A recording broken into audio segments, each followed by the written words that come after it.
రామోజీరావు అకాల మరణం. మాజీ సీఎం జగన్ సంతాపం. ఈనాడు గ్రూప్ సంస్థల అధిపతి చెరుకూరి రామోజీరావు ఇక లేరు. తీవ్ర అనారోగ్యంతో బాధపడుతున్న ఆయన ఆరోగ్య పరిస్థితి విషమించి శనివారం ఉదయం నానక్రామ్గూడలోని స్టార్ ఆసుపత్రిలో కన్నుమూశారు. కొద్ది రోజుల నుంచి రామోజీరావు తీవ్ర అనారోగ్యానికి గురయ్యారు. రక్తపోటులో నియంత్రణ లేకపోవడం, ఇతర సమస్యల నేపథ్యంలో ఆయన ఆరోగ్య పరిస్థితి విషమంగా మారింది. ఈ నేపథ్యంలో కుటుంబ సభ్యులు హైదరాబాద్ లోని నానక్రామ్గూడ ప్రాంతంలోని స్టార్ ఆసుపత్రికి తరలించారు. అక్కడ చికిత్స పొందుతూ ఆయన కన్నుమూశారు. ఆయన మృతిపై మాజీ సీఎం జగన్ స్పందించారు. గత కొద్ది రోజులుగా రామోజీరావు అనారోగ్యంతో బాధపడుతున్నారు.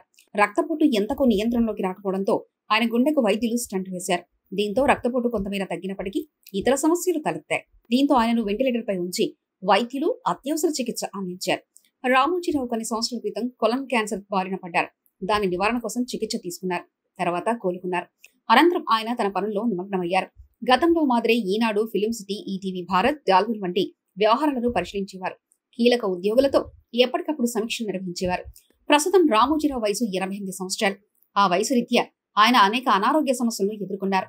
4 రోజుల క్రితం వరకు రామోజీరావు మామూలుగానే ఉన్నారు. అయితే అకస్మాత్తుగా అనారోగ్యం బారిన పడ్డారు.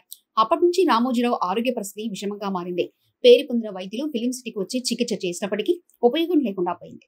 దీంతో ఆయనను హుటాహుటిన శుక్రవారం నానక్రామ్గూడ ఆసుపత్రికి తరలించారు. దీంతో రామోజీ సంస్థల్లో పనిచేసే ఉద్యోగులు ఆందోళన నెలకొంది. ఆయన సంపూర్ణ ఆరోగ్యంతో తిరిగి రావాలని ఈనాడు ఉద్యోగులు ప్రార్థనలు, పూజలు చేశారు. అయినప్పటికీ ఆయన ఆరోగ్యం కుదుటపడలేదు.